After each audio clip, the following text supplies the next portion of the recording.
Hey yo, what up gamers? I'm Sensane and this is MMOHunt, where we hunt down MMOs to play.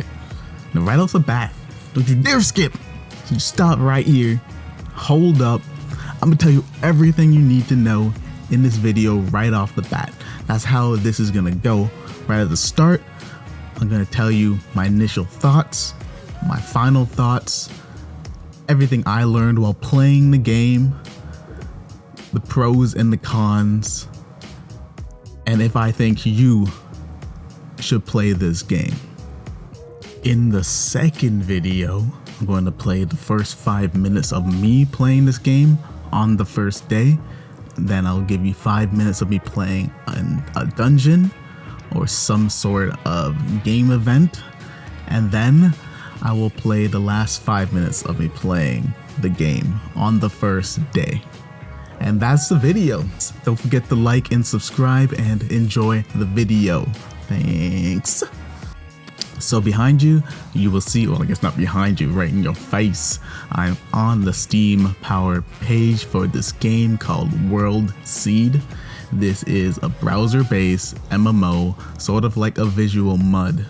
Yes, I said it's browser based. So what's it doing on Steam? Well, I guess this is some way for them to make some money, but really this game is free to play, but you can support the game, support the servers by spending $7 on Steam. That's Canadian dollars, so $5 American. And yeah, you can just play this game on Steam, or you can just go to the website and play it in the browser. They tell you to go to their Discord because apparently the Discord is pretty important to the community, like in order to communicate with each other and whatnot. You get to see the developer's real thoughts on the game, like his vision in the Discord, and so I think that's neat. The game has very positive reviews. I read a couple of them and learned a couple of tips on what to look out for when I first start playing. You'll hear me call it out in the footage in the second video. But yes, my initial thoughts coming into this game was, well, it's pretty interesting, an MMORPG board game. All the reviews on Steam were positive and the game is free to play if you just go to the website. So I initially was pretty excited to try to play this game, see what it's all about. It seemed like a new, nice, unique, little fun spin. And the graphics did not look bad. They looked pretty neat, like just pretty simple board game, random generated map. I was looking forward to playing. Those were my initial thoughts. Now, final thoughts after playing the game. Well, obviously I learned a lot more about the game. So it is like a visual MUD. If you don't remember what MUDs are, then well, then you're too young for me to explain it to you right now.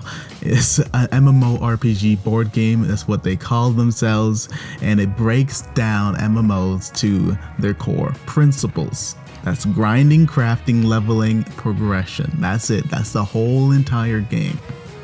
There's nothing else. A couple of dungeons, specialized mobs, you know? But that's about it.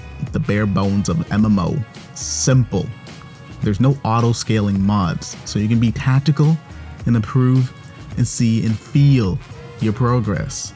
If you're trying to do a dungeon, get your ass whooped in that dungeon over and over and over, you can build sets specifically for that dungeon because there is no max inventory space. You can have as many sets and builds as you like on your character.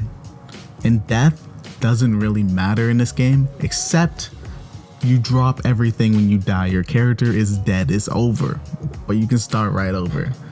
I thought that was really neat. I thought it was really cool. You can fight your spirit, the spirit of your last character in order to recover some of the items, but you won't get them all back. So when you die, you drop everything that you are currently wearing, but everything in your inventory is safe. So honestly, I thought that was pretty cool. Now, I learned a lot while playing the game, like using WASD and escape. I found that you can move squares with WASD, which makes it moving around the map a lot simpler and easier. And then when you select an attack, you can click on WASD really right as you select to attack a mob, and you can just skip watching the fight. You'll still get the objects, you'll still get the items, you'll still complete the quests, but that's just a quicker way to navigate around the map. Also escape, also skips and closes windows. So those were two handy things to know, WASD and escape. The obstacles are all visual. So when I first started playing, I did not know that. I thought the danger squares and the safe squares were just random, but they're not. The map is random, but all the obstacles are visual. So if you see hills, mountains, trees on the map, you can route around them in order to avoid being forced to pick a choice. So that's good to know. Researching. When you research an item, you lose that item. So be wary of researching. By the end of the game, you should research every single item in the game, to be honest. Every single item you should research so you can craft it at the higher tier level. But crafting items that come from dungeons are harder to craft because of the item that you need to create them. So you gotta make a smart decision depending on when you decide to research an item or whatnot, because you lose it. Just remember that you lose the item when you research it, but you can make it stronger if you do that. Just make sure you check what you need to craft the item before you research it and lose the item when you wanted it and you couldn't craft it a higher level because you already researched it. Okay. Also, in your inventory, you have to select what HP you throw the flag in. You can set it to high to make sure that you never die, or you can set it to death so you go all in, hopefully to win. But if you die, you have to make a new character. Well, you just make a new character is not like making a whole new character. You just choose a different little skill tree that you get at the beginning. At the beginning of the game, you should kill yourself multiple times, take off all your armor and weapons, and then make that new character. And then take off all your items and weapons, die again, and take off all your items and weapons, die again. And they will stay in your inventory so you can easily craft a higher level set. Because you need three of one piece of item in order to upgrade to the next level. So you can easily upgrade your armor and your weapons right off the start of the game by just killing yourself and creating and starting a new character with the exact same gear. So the map is randomly generated. It's a seed, obviously, every single hour though. And you can redo the dungeons every single hour then. And there is a specific dungeon route that everybody does. That route is going from the ruins, then they go to the canyons, then they do the glacial dungeon, then they do Quake in the fire region.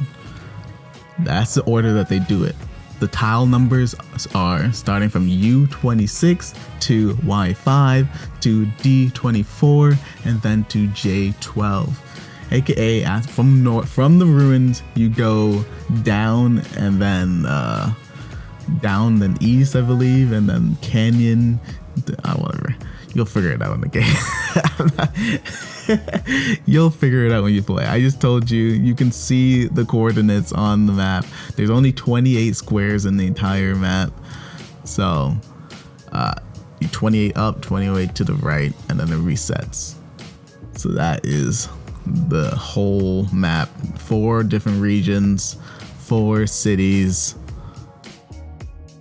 Lots of fun. And then there's the seed worlds, where it's just specifically every single tile is specifically one element, and then you can find really rare maps and really rare squares there, and that's where people usually post on the Discord or in the chat, and then they can team up to take out these harder challenges, which you have to have specific sets for in order to win because the monsters are more difficult.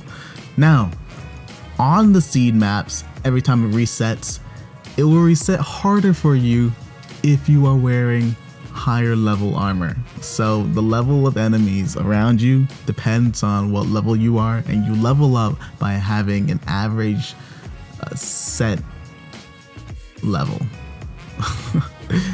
by like for all your armor that you have on, they all have a level, and the average level of all the pieces that you're wearing is what level you are in the game. So if you're wearing all level rank 3 gear, then your average is going to be rank 3. But if you're wearing like 5 pieces of level 9 and 2 pieces of level 1, it's going to be the average between the two, and that is what your level is. So progression is strictly from crafting, strictly from finding, creating new items or getting them from quests, and you level up your items by combining them together. 3 of one thing makes it go up 1 rank. Very simple, very straightforward, very fun, and actually relaxing. That is what I learned. I lied. This section ain't for pros and cons. It's just cons. I'm pretty sure everything else I've said is a pro. So here I'm just gonna label out the cons. There are bugs in the game. Of course there are bugs, but all you gotta do is refresh the browser. If you're playing in Steam, I don't know what you do, but I mean, there's little workarounds for bugs, and usually they're just visual bugs, but it's not a big deal. Biggest con was there's nothing to entice you to come back to the game. There's no daily login rewards or anything, no battle pass or nothing to entice you to keep coming back every single day at all. If there's no other players online, you feel kind of lonely and there's nobody to chat to. And if there's no high level players online, you can't do any dungeons. The dungeons are way too difficult. You need specific sets in order to beat a dungeon. Yes, that's the motivation to play the game, but also it's motivation to not play the game. So this is the cons list. That's the motivation to not play the game when you can't do any dungeons without somebody carrying your booty cheeks. Now, the final con of the game is that it's personal, but after not playing the game for a few days, I did not want to come back to the game. Just straight up did not want to come back to the game. The game is so simple, so straightforward that there's nothing to really keep you interested. It's fun the first day of playing, very relaxing, but you can just do other things. It's kind of like on par with a Flash game. Now, to the final review, if I think you should play this game. 100% yes, I believe you should play this game. I think it is very unique and fun. The music is nice. I think it's worth it. I think it's worth just playing the game for one day, 100%, because it's just fun. It's a good time waster.